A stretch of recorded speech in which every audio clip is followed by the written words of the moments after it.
it's just amazing. This is probably my most prized possession, is to know that I have served, you know, people from around the world, just giving smiles and serving good coffee and just being a place where when people come to Selma, they have somewhere to sit and eat and drink and laugh and chat.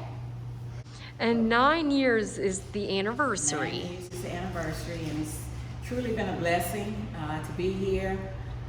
People have really supported us like nonstop. We have people that literally come every day, and so that means a lot. And coffee shops and any local business for that matter is really built on their loyal customer base. So we've done a great job of reaching out and creating memories and giving experiences. We want every time you come in the door, we want it to be an experience, not just I'm giving you a cup of coffee or I'm serving you a latte. I mean, it's going to come with, hey, how you doing? How's your day? Have a good day. Thank you. So all of those things matter to people. This is a 1960s diner, and formerly the Thirsty Boy. And in 2011, it was just through divine intervention that I was able to get the building. Right before I got it, it was Fred's Flower Shop.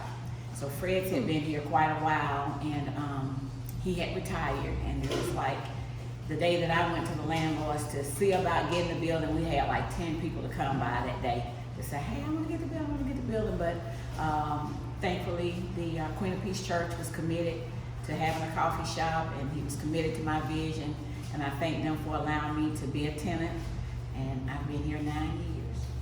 This is a display case that was formerly the window where if you were a black patron back in the 1960s when it was the Thirsty Boy Diner, you had to be served from outside. So you literally walked around the building and this is where you were served. And so you put instead, I've put things in this display case that reminds me of where we're going.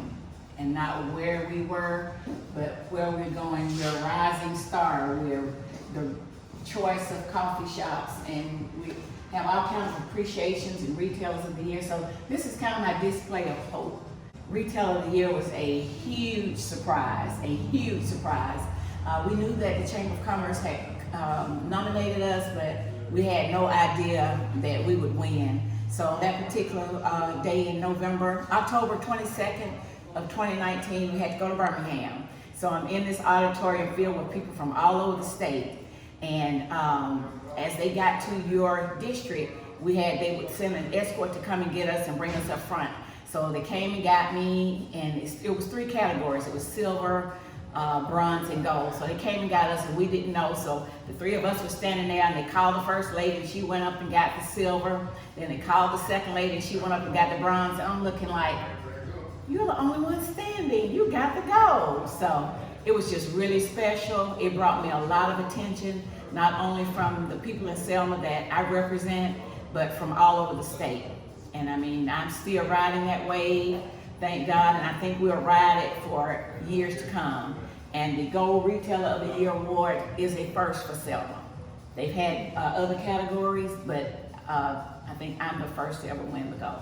what makes you different that gets you the gold? Well, I think what set me apart was them looking at how we started from scratch, very small, several times on the verge of not being able to make it. And it was all the struggle and all the creativity that it took for me to even survive. And I think what really took me over the cusp was just struggling so bad and realizing I gotta have another revenue stream, I gotta have another revenue stream. And I love people naturally in this business, and I was able to form a relationship with some tour companies. And so my name got around Montgomery. If you need box lunches, because a lot of times they come through Selma, we don't have a place to seat 100 people. So I would prepare 100 box lunches. I say, tell me where to bring them.